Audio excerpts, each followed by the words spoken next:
Pride and Prejudice. By Jane Austen. Chapter 1. It is a truth universally acknowledged, that a single man in possession of a good fortune, must be in want of a wife. However little known the feelings or views of such a man may be on his first entering a neighborhood, this truth is so well fixed in the minds of the surrounding families, that he is considered the rightful property of someone or other of their daughters. "My dear Mr. Bennet," said his lady to him one day, "have you heard that Netherfield Park is let at last?" Mr. Bennet replied that he had not.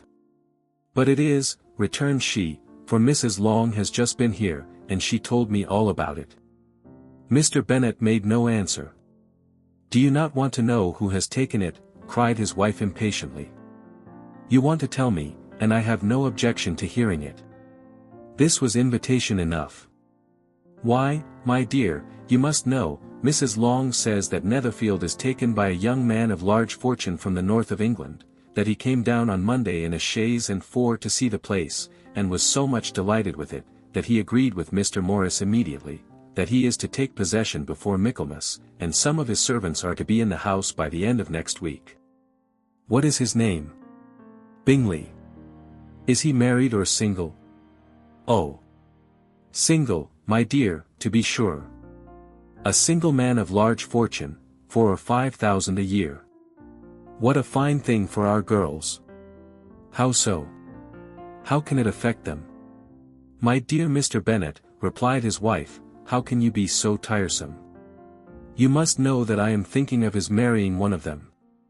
"Is that his design in settling here?" "Design? Nonsense, how can you talk so? But it is very likely that he may fall in love with one of them, and therefore you must visit him as soon as he comes."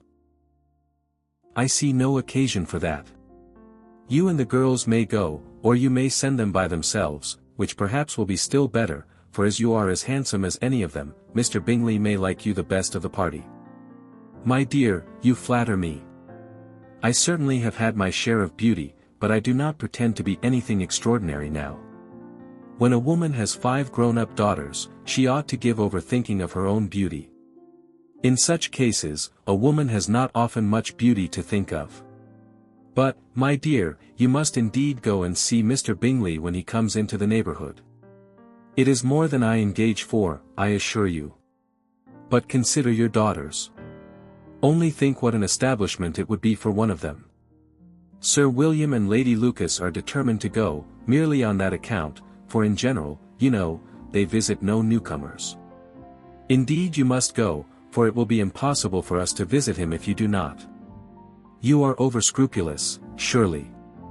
I dare say Mr. Bingley will be very glad to see you, and I will send a few lines by you to assure him of my hearty consent to his marrying whichever he chooses of the girls, though I must throw in a good word for my little Lizzie.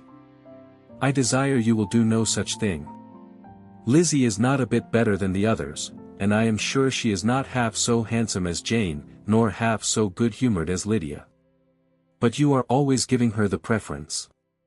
"They have none of them much to recommend them," replied he, "they are all silly and ignorant like other girls, but Lizzie has something more of quickness than her sisters." "Mr. Bennet, how can you abuse your own children in such a way?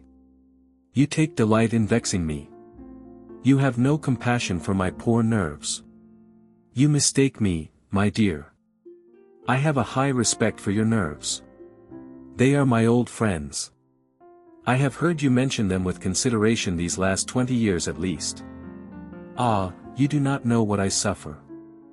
But I hope you will get over it, and live to see many young men of 4,000 a year come into the neighborhood.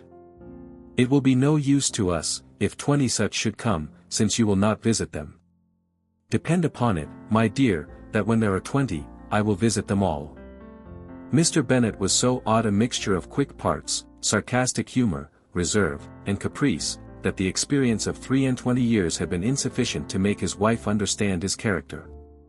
Her mind was less difficult to develop. She was a woman of mean understanding, little information, and uncertain temper. When she was discontented, she fancied herself nervous. The business of her life was to get her daughters married, its solace was visiting and news.